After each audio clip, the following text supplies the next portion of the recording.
우리에게 주신 말씀은 로마서 3장 19절부터 20절 말씀입니다. 로마서 3장 19절부터 20절 말씀, 신약 243페이지입니다. 로마서 3장 19절부터 20절, 신약 243페이지. 저희가 한 목소리로 읽겠습니다. 우리가 알거니와 무릇 율법이 말하는 바는 율법 아래에 있는 자들에게 말하는 것이니 이는 모든 입을 막고 온 세상으로 하나님의 심판 아래에 있게 하려 함이라. 그러므로 율법의 행위로 그의 앞에 의롭다 하심을 얻을 육체가 없나니 율법으로는 죄를 깨달음이니라. 아멘. 오늘 이 율법에 대한 말씀, 여기 이 말씀은 3장 19절 말씀을 세 군데로 나누어서 볼 필요가 있습니다. 그리고 먼저 우리가 기억해야 하는 것은 이 바울이 지금 로마서 말씀을 통하여서 율법을 얘기하고 있을 때 이 말씀이 그동안 1장과 2장에 걸쳐서 끊임없이 말했던 그 바, 이방인도 하나님 앞에서 핑계할 것이 없는, 율법이 없는 이방인들도 하나님 앞에서 핑계할 것이 없고, 그리고 도덕적으로 나름대로 스스로가 훌륭하다 생각했던 유대인들도 남들을 판단하지만 그들 자신도 판단을 받고, 그리고 율법을 가지고 있지만 율법대로 살지 않는 유대인들까지도 모두 다 하나님 앞에 그 율법에 따라서 심판을 받게 된다라는 것이 이미 1장과 2장의 말씀을 통하여서 흘러오는 것을 통해서 우리가 다 확인을 하였습니다. 그래서 로마서 3장 19절의 시작이 우리가 알거니와 이렇게 시작을 하는 것입니다. 그동안 듣고 본 모든 말씀들을 통하여서 이 율법에 따라서 우리가 심판을 받게 된다라는 내용, 이방인들이라고 해서 율법이 없는 자는 율법이 없는 대로 그 마음의 양심에 일하는 율법을 따라서 심판을 받게 된다라는 내용이 있었기 때문에 모든 이들이 이 말씀을 보았기 때문에 이제는 다 율법 아래에 있고 다 심판을 받게 된다라는 것을 지금 증거하고 있는 것입니다.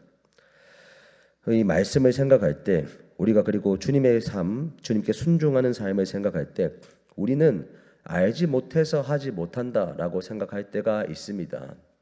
물론 우리가 말씀에서 하나님께서 실제로 구체적으로 무엇을 더 기뻐하실까 여러 가지의 자세한 목록들이 율법에 나와 있습니다. 그렇지만 그것들을 다 모른다 하더라도, 그 목록들은 모른다 하더라도 인간은 그 마음의 중심에 있는 양심에 따라서, 그리고 유대인과 같은 자들은 율법을 이미 받았기 때문에 하나님께서 기뻐하시는 것이 무엇인지 다 알 수 있습니다. 그리고 그 안다는 것, 그 하나님께서 기뻐하신다는 것은 결국에 그 중심은 사랑입니다. 하나님을 사랑하고 이웃을 사랑한다는 것이 무엇일까? 우리가 고민하면서 그것을 고민하면은 하나님께서 기뻐하실 것이 무엇인지, 그리고 정말로 사람을 살리는 것이 무엇인지 알 수 있다라는 그러한 말씀이죠. 그리고 이어서 나오는 말씀이 율법이 말하는 바는 율법 아래에 있는 자들에게 말하는 것이다 라는 이 말씀이 나오는데요. 아까도 말씀드린 것처럼 율법 아래에 있는 자들에게 말하는 것이다 라는 것이 결코 율법 없는 이방인들은 제외되는 것이 아니다라는 것을 우리가 기억을 해야 합니다.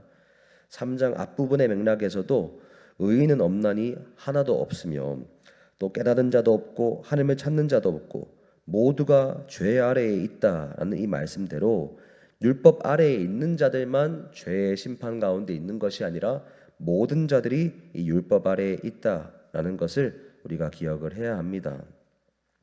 그리고 율법 아래에 있는 자들, 이방인들은 양심의 율법, 유대인들은 구체적으로 받은 모세의 율법, 그 율법이 인간들이 어떤 상황에 처하게 하는가, 이어서 나오는 말씀이죠. 이는 모든 입을 막는다. 모든 입을 막는다라고 되어 있는데요. 원어의 의미를 조금 더 살려서 본다면 우리의 모든 입이 막아진다라고 보아야 합니다. 율법에 의해서 모든 인간들의 입은 막힌다라는 것입니다.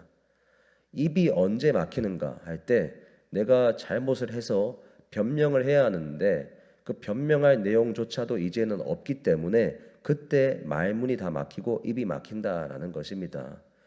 그리고 이 3장 19절의 이 말씀은 사실 더 법정적인 용어로 우리가 생각을 해야 합니다.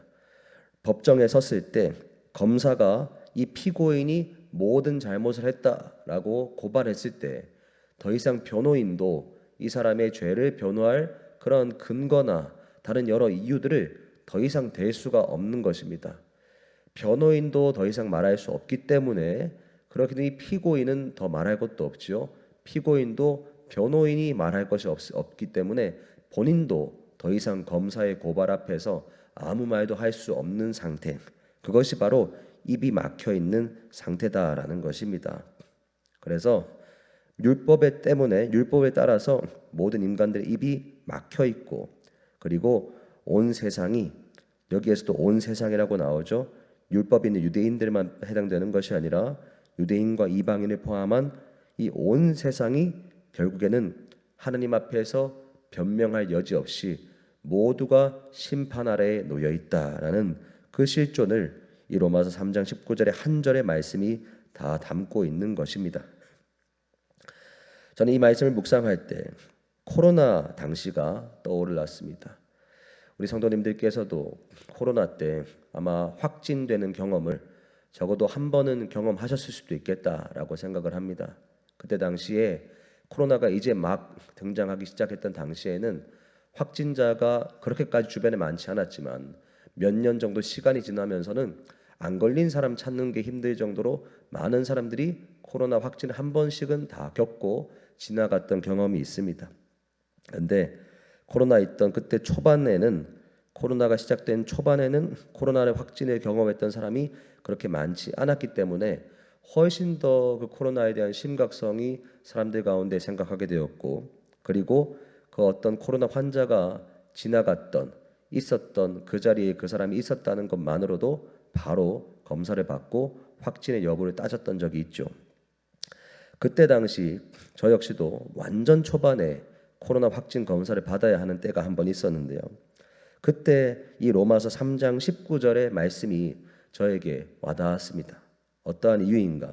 코로나는 그때 당시에 검사를 했을 때 내가 거기에서 확진이 뜬다 하면은 그때부터는 어떠한 말도 할 수가 없습니다.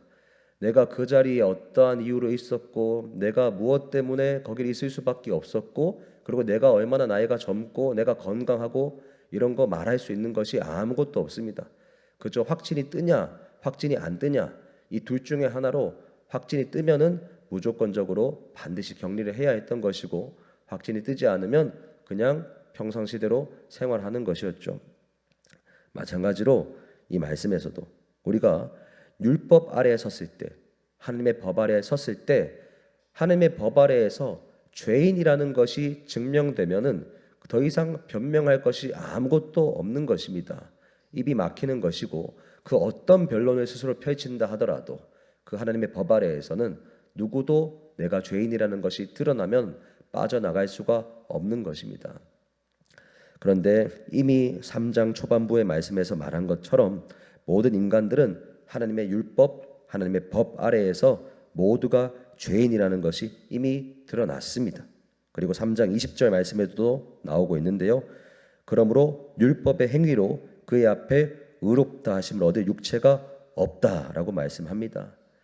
하나님의 법을 내 힘으로 지키겠다, 율법을 내가 행위로서 다 지켜내겠다라고 하여서 100% 율법을 지키는 걸 통하여서 하나님 앞에 의롭다 여김받을 인간은 이 세상에 단 한 명도 없고, 그리고 그렇게 모든 인간들은 율법만 의지하여 하나님 앞에 설 때에는 어느 누구도 스스로를 변론할 수 없고 다 죄인으로만 판별될 뿐이다라는 것입니다.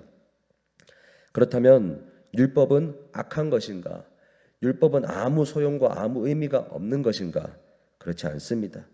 20절 하반절에 나오는 것처럼요, 율법으로는 죄를 깨달음이니라 라고 나오고 있습니다. 그렇게 생각하시면 됩니다. 우리가 병원에서 엑스레이를 찍거나, 그리고 때로 우리가 거울로 우리 모습을 확인할 때 거울을 볼 때 내 몸에, 내 얼굴에 무엇이 묻어 있는지를 확인할 수 있죠.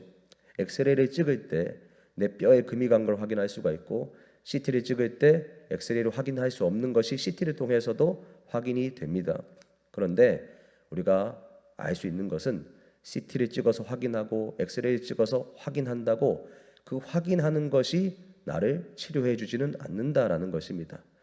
확인하고 검사하는 것을 통해서는 내 몸에, 내 신체 안에 이러한 문제가 있다, 내 얼굴에 이게 묻어 있다라는 것까지를 확인할 수 있는 것이죠.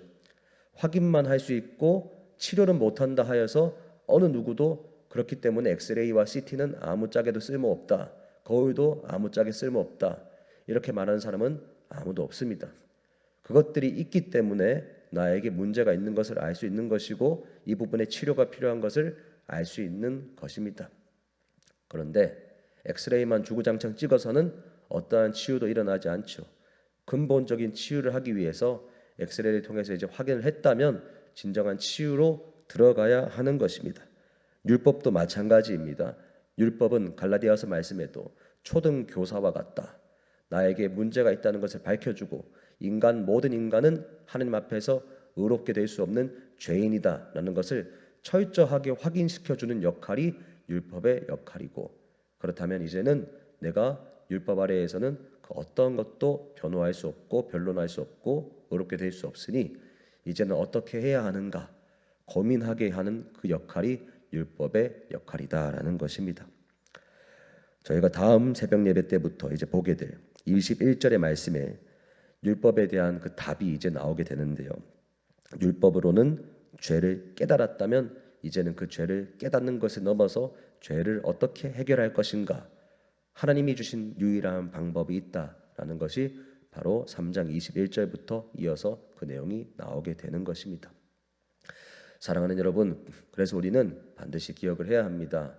하나님 앞에서 누군가 예수 그리스도를 의지하지 않고 내 스스로 무언가 하나님 앞에 선한 것을 찾아낼 수 있다라고 착각하는 것을 우리는 결코 있어서는 안 되겠습니다.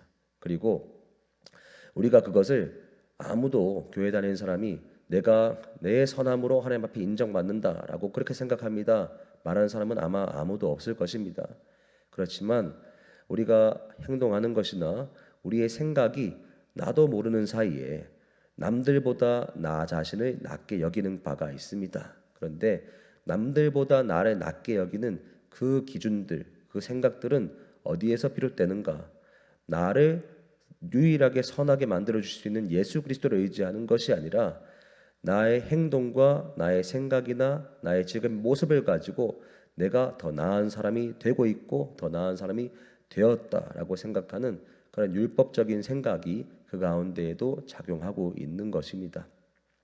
그래서 우리가 반드시 기억해야 하는 것은요, 내가 선한 행동을 하고 남들을 볼 때 조금 더 나은 행동을 하는 것이 나를 의롭게 만드는 것이 결코 아니고 하나님께서 허락하신 하나님의 의, 그것을 통하여서 내가 의롭게 되는 것을 선물 받았기 때문에 이제는 의로운 삶을 그분을 힘입어서 살아가게 된다라는 이 선후관계, 이 정확한 선후관계를 우리가 반드시 기억해야 한다라는 사실입니다.